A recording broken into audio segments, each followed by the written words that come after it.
Le président de la République a reçu la nouvelle équipe de la Banque centrale du Congo. Aussi, les rapports des dénonciations sur le fait de corruption en RDC déposés par les réseaux des parlementaires africains contre la corruption, réceptionnés par le deuxième vice-président de l'Assemblée nationale. Enfin, le député national du Grand Équateur exige au député national Ntingi Pouloulou de retirer ses allégations mensongères imputées au maréchal Mobutu. Grande et majeure, mesdames, messieurs, de vous retrouver dans cette grande édition du journal. La nouvelle équipe de la Banque centrale du Congo, conduite par Madame Malangou Kabedi Mboui, a été reçue par le président de la République. Suivez les détails dans ces reportages. Présenter les civilités, le remerciement d'avoir nommé les membres de la nouvelle équipe dirigeante, mais aussi recevoir des directives du président de la République relatives aux enjeux de l'heure en matière de finances et de l'économie du pays. C'est en substance des sujets évoqués au cours de la toute première entrevue du chef de l'État Félix-Antoine Tshisekedi Tshilombo avec Madame le gouverneur de la Banque centrale du Congo Malangou Kabedi Mboui et ses deux vice-gouverneurs ce jeudi 22 juillet au Palais de la Nation. Les défis sont très importants, mais si on peut les résumer en une seule phrase, on peut dire que c'est le défi de contribuer efficacement à la mise en œuvre de la politique économique du gouvernement. Et dans l'accomplissement des missions de la Banque centrale, c'est un élément extrêmement important. Et bien sûr, si vous déroulez, vous trouverez beaucoup de sous-éléments à l'intérieur, mais c'est l'élément le plus important qu'il faut retenir.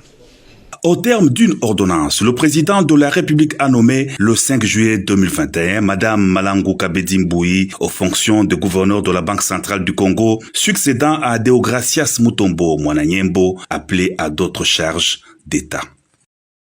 Aussi, le président de la République démocratique du Congo, Félix-Antoine Tshisekedi Tshilombo, a lancé le jeudi 22 juillet 2021 le séminaire de 3 jours du gouvernement de l'Union sacrée de la nation à Kinshasa. Suivez ces reportages. Fleuve Congo Hôtel à Kinshasa, capitale de la République démocratique du Congo, cadre VIP aménagé pour accueillir les assises du séminaire pour l'excellence des capacités du gouvernement Sama Lukonde. Ce jeudi 22 juillet 2021, le président de la République, chef de l'État Félix-Antoine Tshisekedi Tshilombo, a procédé à l'ouverture des travaux de ce séminaire de 72 heures, soit du 22 au 24 juillet 2021. Je déclare ouvert le séminaire gouvernemental. La thématique en luminaire est créer une dynamique de changement par la culture de l'excellence et la gestion axée sur les résultats. Dans son mot d'ouverture, le garant de la nation congolaise Félix-Antoine Tshisekedi Tshilombo a indiqué que le gouvernement Sama Lukonde a été investi par une très large majorité des élus du peuple, signal fort du peuple congolais à travers ses représentants pour concrétiser la vision du chef de l'État à travers les différents piliers déclinés par le Premier ministre lors de l'investiture de son gouvernement. Félix-Antoine Tshisekedi a martelé sur l'urgence qui consiste à pacifier les régions de l'Est, l'exigence de faire reculer significativement la pauvreté, la nécessité de faire adopter les réformes courageuses pour une large légitimité à nos institutions politiques, mais aussi lutter contre la corruption et les détournements des deniers publics. En assistant personnellement à l'ouverture de ces assises, je tiens notamment à marquer d'une pierre blanche la prise de fonction de ce gouvernement que j'ai judicieusement qualifié de gouvernement des guerriers. Le contexte qui marque votre entrée en fonction est la résultante d'une prise de conscience communément partagée et qui m'a par ailleurs amené à décliner ma vision que j'ai amplement explicitée lors de mon discours à la Nation le 6 décembre 2020, à l'issue des consultations nationales. Pour rappel, un consensus s'était largement dégagé à la suite de ces consultations sur la nécessité d'entrer en guerre contre toutes les dérives et pratiques malfaisantes qui hypothéquaient tout espoir de construire un Congo plus beau qu'avant. Ces consultations ont eu le mérite de démontrer qu'une grande majorité de Congolaises et de Congolais étaient prêts à transcender les querelles partisanes qui minent l'espace public afin de constituer un bloc suffisamment compact, susceptible de mener, sous mon leadership, une guerre sans merci contre toutes les antivaleurs qui plombent le développement de la nation. Toutes ces actions qui relèvent du domaine du possible ne peuvent toutefois se réaliser qu'à la condition de privilégier la solidarité gouvernementale, de définir vos stratégies dans une logique holistique et de vous soumettre aux directives et au leadership du Premier ministre, chef du gouvernement. En effet, du moment où vous avez pleinement conscience de votre participation au gouvernement de l'Union sacrée, il est donc attendu de chacun de vous d'éviter des prises de position partisanes qui viendraient nuire à l'idéal du peuple d'abord. En effet, il n'y a pas de place pour satisfaire les caprices de quelques autorités morales que ce soit, ni pour vous conformer à la logique de vos partis. Était présent le Premier ministre Jean-Michel Samalukonde Kyenge, le membre du gouvernement, les directeurs de cabinet du chef de l'État, des membres du cabinet du président de la République et autres personnalités. Ce séminaire va se poursuivre à huis clos jusqu'au samedi 24 juillet, date qui marque sa clôture. Julien Osso sommaire, le deuxième vice-président de l'Assemblée nationale, Vital Banyuezizé, a réceptionné ce vendredi 23 juillet 2021 le rapport de dénonciation sur le fait de corruption en RDC déposé par le réseau des parlementaires africains contre la corruption. Suivez les tour à tour dans ses propres recueils.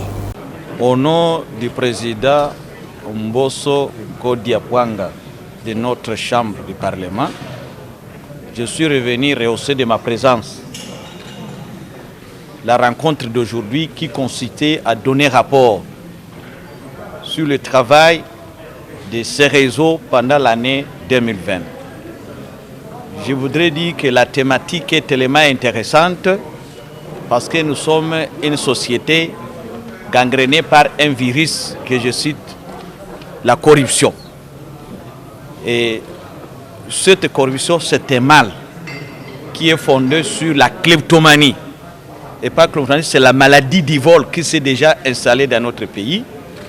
Et le faible patriotisme, surtout, et mauvais civisme fiscal. Donc, nous avons intérêt, d'abord le public congolais et nous-mêmes tous députés, de renforcer le travail de ce réseau et combattre ces fléaux qui gangrènent le tissu économique de notre pays. Je demande d'abord à l'ensemble de tous les députés, y compris aussi notre bureau, de s'approprier le travail de ce réseau.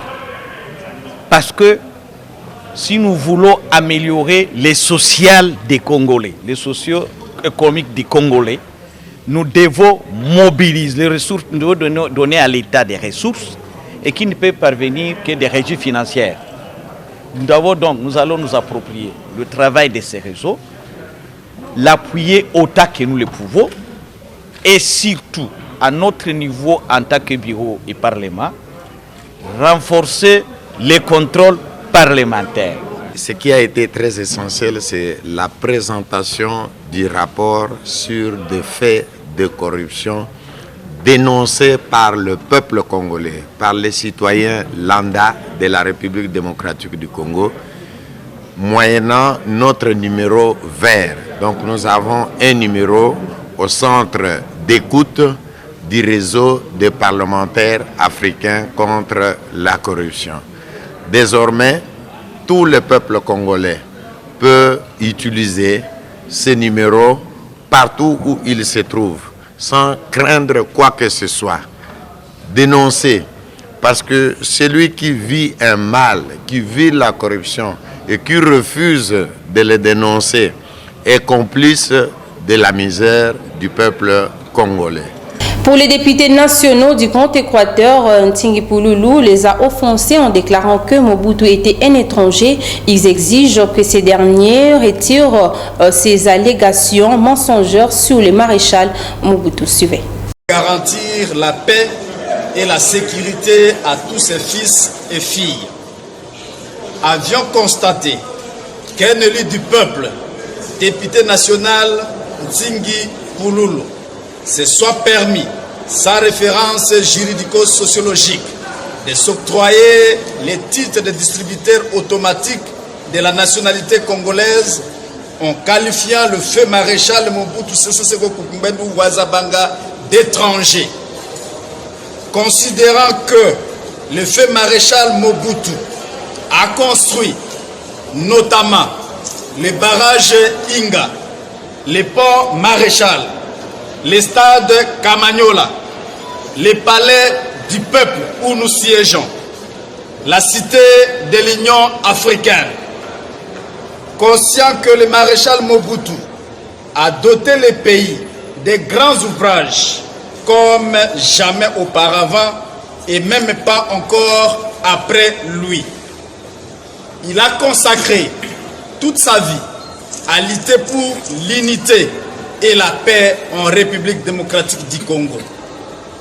Après examen et analyse de ces déclarations outrageantes, avons retenu ce qui suit. 1. Qui constitue une insulte tant pour les natifs du Grand Équateur que pour l'ensemble des populations congolaises qui se souviennent de sa lutte pour la paix, l'intégrité du territoire et ses œuvres grandioses non égalées jusqu'à ce jour. 2. Exigeons à l'honorable député national Nzingi Pululu de retirer sans autre forme de procès ces allégations mensongères, populistes et attentatoires à la mémoire du deuxième président de la République démocratique du Congo en les qualifiant d'étrangers. 3. Appelons tous les Congolais. À l'initiative du ministre de l'EPST, Tony Mwaba, le ministre provincial de l'Éducation ont participé à un atelier sur l'état de lieu en province du sous-secteur. Suivez l'allocution du ministre. Le monopole de l'éducation appartient à l'État. Ça, c'est notre monopole. Nous avons accepté qu'il y ait des partenaires pour nous accompagner. Mais les partenaires ne peuvent pas supplanter l'État. Ils doivent faire les choses en suivant les normes qui sont sécrétées par l'État. Nous sommes en train de mettre en place une commission qui va passer à la révisitation de la convention de 77. On va révisiter ça. Et pour éviter que tous ceux qui prendront part, et même le résultat qui sera produit, ne puissent pas être accueillis favorablement dans leur camp, je commence d'abord cette tournée de sensibilisation et d'information. Ils doivent envoyer les délégués, nous allons y travailler, nous produirons, et je tiens à ce qu'avant la prochaine rentrée scolaire, nous puissions avoir une autre convention. Ceux qui vous disent que les cadres macroéconomiques ne les permettaient pas, ce sont des menteurs. Et ce n'est pas la première fois que l'on parle de la gratuité dans notre pays. Tout le monde le sait. Nous avons des parents ici, ils le savent. Que même à l'époque coloniale, la gratuité c'était de la maternelle jusqu'à l'université. Mais ici c'est juste les niveaux primaires. On ne veut pas que ça réussisse parce que beaucoup d'entre nous pensent qu'ils ont perdu certains avantages. C'est tout simplement ça. Et par nostalgie, il faut empêcher cela. Mais vous trouvez certains responsables parmi vous qui sont promoteurs des écoles. Ce sont des écoles privées. La gratuité entraîne la désertification de toutes ces écoles privées. Alors comment vous allez soutenir la gratuité? J'ai aussi une mission, j'ai un agenda politique à réaliser à la tête de ce ministère, quel que soit les temps que je vais prendre. Je suis en train de vous engager dans la politique de la rupture avec le passé. La rupture, ce n'est pas le changement des animateurs, mais les changements des animateurs, c'est des changements, mais dans la continuité, parce que le système demeure. Nous devons rompre avec tous les ressorts psycho-sociaux, moraux, pour nous permettre d'aller de l'avant, mais sur une autre voie. C'est donc un changement qualitatif. Cher ministre provincial, vous avez été invité pour comprendre cette nouvelle vision des choses. Lutter contre toutes sortes d'antivaleurs. Que chacun fasse son travail. Tous les du procès au niveau d'antenne qui, nous combattons les fictifs ici et continuent à entretenir les fictifs. Vous trouvez des gens, une liste de gens payés ici à Kalamou, payés à Kwango 3, les mêmes personnes. Alors nous combattons. Il y a une institution qui est en train d'être prise. C'est lui qui va continuer. Maintenant, nous allons commencer à livrer les gens en justice. Je constate d'effectifs dans une antenne, le chef d'antenne s'est coupé, il va expliquer en justice, il ne viendra plus expliquer chez nous. Faites-le aussi chez vous comme ça. De son côté, le ministre de l'Enseignement supérieur et universitaire, Mohindo Nzangi, a procédé le jeudi 22 juillet dernier à l'ouverture de l'atelier préparatoire 2 états généraux de l'enseignement supérieur et universitaire. Le reportage de Copain Koutumis. Devant les professeurs et chefs d'établissements publics et privés, le ministre Mohindo Nzangi a signifié l'essentiel de sa vision et ses attentes de ses assises. Le ministre a invité les intelligences présentes lors de cet atelier à se concentrer sur la préparation de tous les documents nécessaires qui feront l'objet de discussions aux États généraux. En effet, c'est avec un seul objectif, aller de l'avant pour que les systèmes LMD soient effectifs sur l'ensemble du pays, a martelé le numéro 1 de l'ESU. Je crois que nous avons une seule vision, celle de faire aboutir les réformes. Comme vous le savez, dans le programme du gouvernement, j'ai été chargé de tout faire pour faire aboutir les réformes prévues dans la loi cadre. Et parmi ces réformes, la plus grande réforme, c'est la réforme LMD.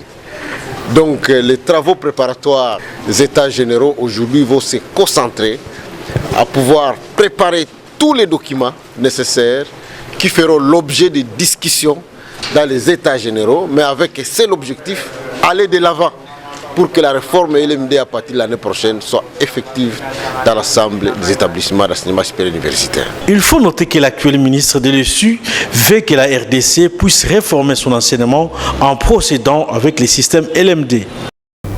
Affaire baisse de prix de produits surgelés, le ministre de l'économie a reçu les importateurs, la DGM, la CVM ainsi que la mairie de Matadi. Suivez les détails dans ces reportages.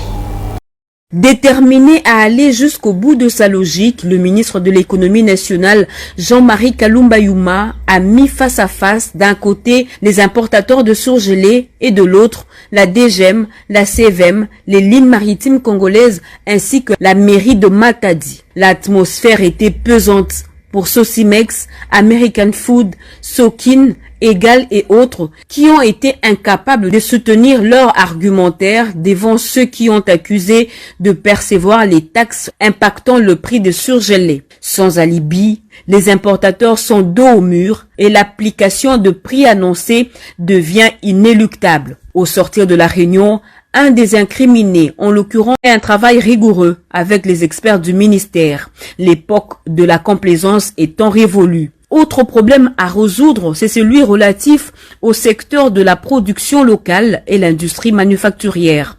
Silou, Simco, PPC Barnett pour les cimentiers, Fameco pour les barres de fer, sans oublier PHC et Sustar pour l'huile de palme et la limonade ont été reçus par le ministre de l'économie nationale, Jean-Marie Kalumba Youma, afin d'envisager une collaboration qui règle la question de la concurrence déloyale, de la fiscalité et parafiscalité qui menacent leur pérennité. Des échanges très promoteurs et enrichissants. Réagissant au sujet de la proposition de loi portant modification du Code de la famille, une initiative du député national Daniel Baou, maître Richard Kabatela, tout Dienzele pense que l'élément nouveau dans cette proposition de loi serait l'abolition des coutumes qui exagèrent. Ainsi, je vous laisse suivre cet avocat du barreau de Kinshasa. Ce qui est à retenir, c'est que on ne peut pas accepter, comme je l'ai dit, que cette proposition passe dans le sens où on doit fixer une dot. Non, cette matière relève de la coutume de la femme, d'ailleurs qui fixe pour la plupart. Le problème c'est que il y a une coutume à Kinshasa. qu'on vienne du Kasaï, qu'on vienne du Katanga, qu'on vienne de Nord Kivu, qu'on vienne du Bandundu de l'Équateur, il y a une coutume qui s'est installée ici à Kinshasa, c'est la coutume d'exagération.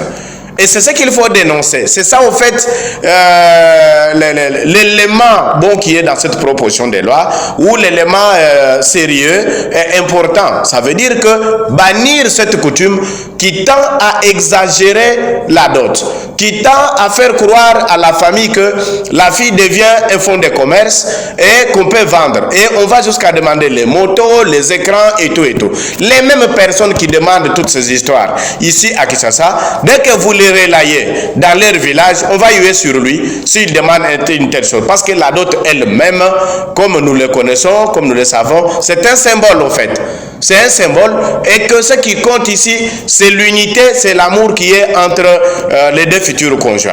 Je suis très sûr que si on arrive à se mettre d'accord pour bannir cette culture, cette coutume de Kinshasa, je crois que nous serons au pied d'égalité, nous tous, sur cette affaire. Direction Ituri, 9 officiers supérieurs de FARDC sont en détention préventive à la prison centrale de Bunia depuis le mercredi 21 juillet 2021 pour cause de détournement de fonds alloués aux opérations militaires dans le cadre de l'état de siège. Et c'est le résultat préliminaire de la mission d'enquête menée par l'inspecteur général des forces armées de la République démocratique du Congo, le général Gabriel Amissi Kumba. Pour cette fin, je vous invite à suivre les comptes rendus dans cet extrait choisi pour vous par Naomi Katako.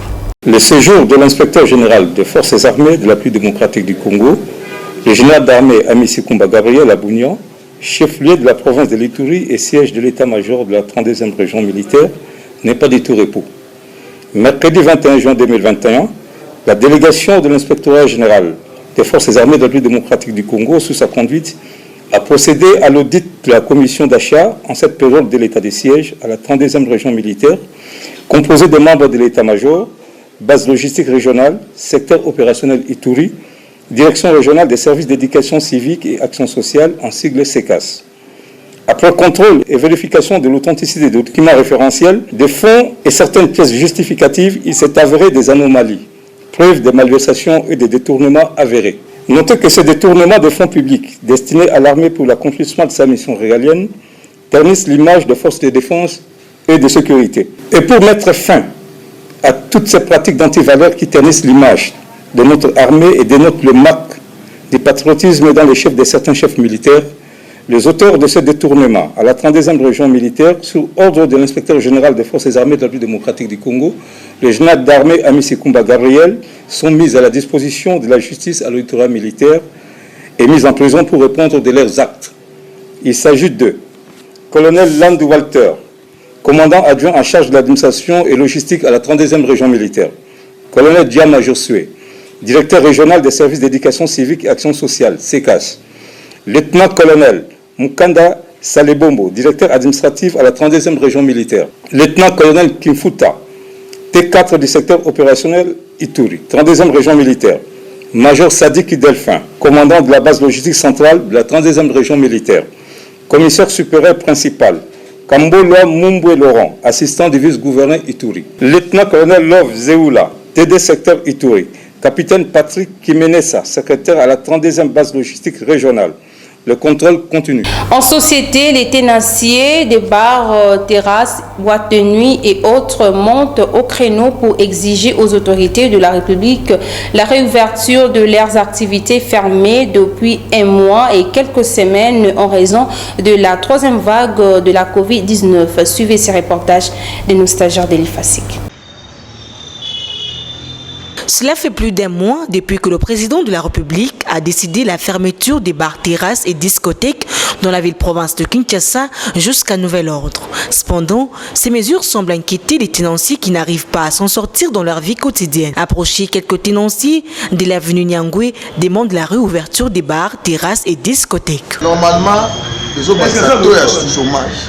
Pour nous, au moins 15 travailleurs. Sur 15 travailleurs, on a nazo obligé raison ça prendre naza locataire na futa ndako batu comment pour na osa elo dépôt bilo to sombaki bana ba nini marchandise nanga ekanga mezanda ndako funa futa ndako batundeni omonte ke après makambo depuis ko kaliti to kende bo omonte ke suka bayera obisanga na kata ndako na ye bato bake bando vivre awa moi moke futa ka bango ya mo ko servir so ba vivre ndenge ni bana bakanga ba koteka kate ekoma na banyuwa ndako babenga na biso na bandako bakolo bandako bazoyeba makambo te toza na pasi bamai bafula nde naza boye na ye na sengi maboke yango oyo bana na ye atambuka te na bate te awa so ye na maboke kristo eza mosika esika ezomika sikoyo tolesa bana ndenge nini sikoyo tofuta ndako ndenge nini tolia ndenge nini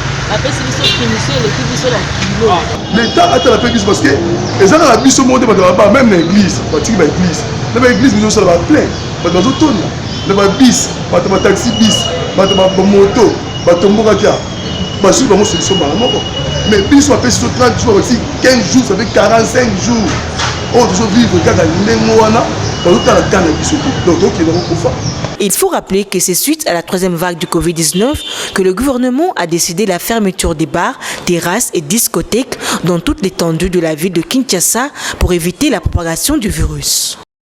Aussi, le croisement des avenues Nyangwe et Mouchi dans la commune de Lingwala se trouve sous la menace des délabrements très avancés. Cette situation inquiète ainsi les usagers de ces tronçons.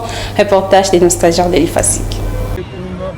Des eaux stagnantes sur la chaussée, les caniveaux bouchés, tels sont les différents éléments qui facilitent la dégradation de l'avenue Nyangwe au croisement Mouchi dans la commune de Lingwala. Après plusieurs essais de réhabilitation de cette avenue, elle reste toujours sans succès la même. Les habitants de ces coins demandent aux autorités urbaines de trouver solution quant à ce avant le retour de la saison pluvieuse. À partir de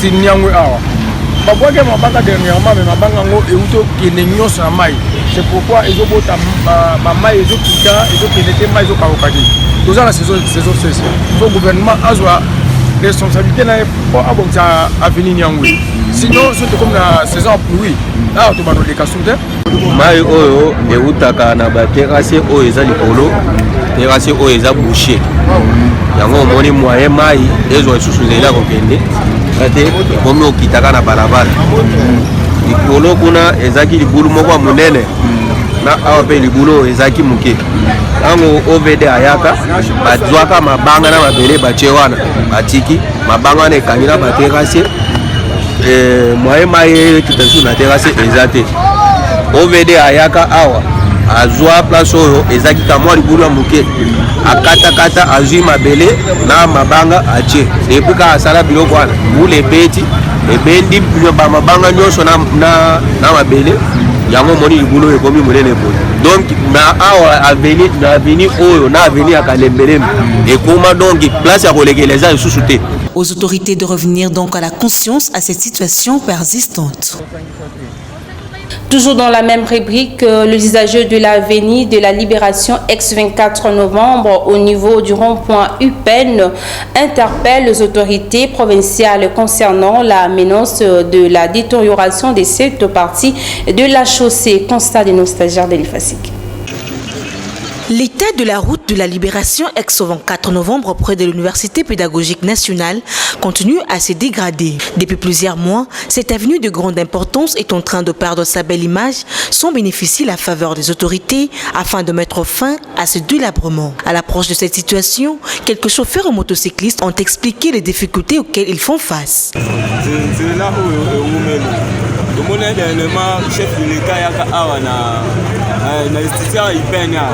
Tango bato bamona kia yaki bayebi kobwaka lisu mabanga babwaye kaka babwaki batiki bakena bango ntango mbula ebetaki likulu yango ezanga esu mandon ezanga lisusu mpasi makasi moyebi kutia koleka ezalaka te soki mbula ebandi obeta awa yo moko omonaka bakamion bambouteillage tokomoka etourne ti banzela te fo tokimana edape tokoka de prince fo tozwa basita moyen ozwala toke tokoma ti na selema atuka oluka biso moyen oluka biso mpena moyen lokwa toza na biso elanga boye baya basilisa nde babwaka ye mabanga basilisa yango komsa epesa biso moyen mpe ya komema bato wana ibaki tokomisa déjà une année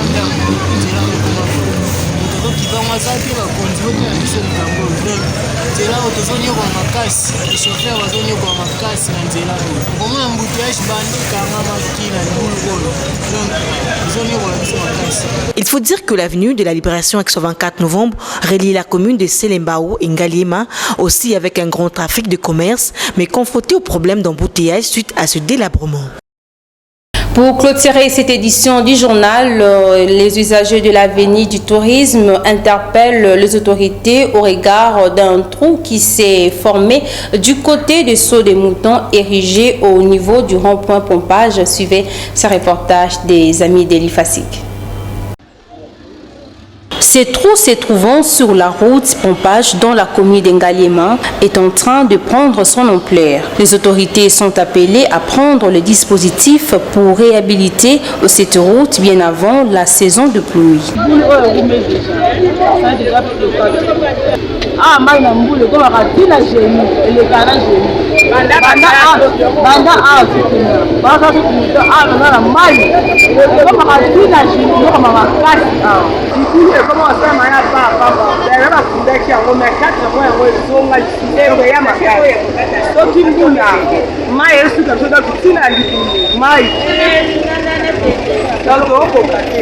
Mieux vaut prévenir que guérir, dit-on. Cela fait plus de 4 mois que cette dégradation a commencé. C'est ainsi que la population demande l'intervention des autorités avant que le pire ne vienne. Voilà, nous sommes arrivés à la fin de cette édition du journal. À présent, je vous rappelle le principal titre. Le président de la République a reçu la nouvelle équipe de la Banque centrale du Congo. Aussi, les rapports de dénonciation sur le fait de corruption en RDC déposés par les réseaux des parlementaires africains contre la corruption, réceptionnés par le deuxième vice-président de l'Assemblée nationale. Enfin, le député national du Grand Équateur exige au député national Ntingi Pouloulou de retirer ses allégations mensongères imputées au maréchal Mobutu. C'est la fin de ce journal. Merci à Dodo Kalonji pour la chefferie de cette édition et aussi à Guilhem Ayamba, Laetitia Maluta pour la supervision technique. Merci de retrouver Dodo Kalonji demain pour la grande et nouvelle édition du journal. Au revoir.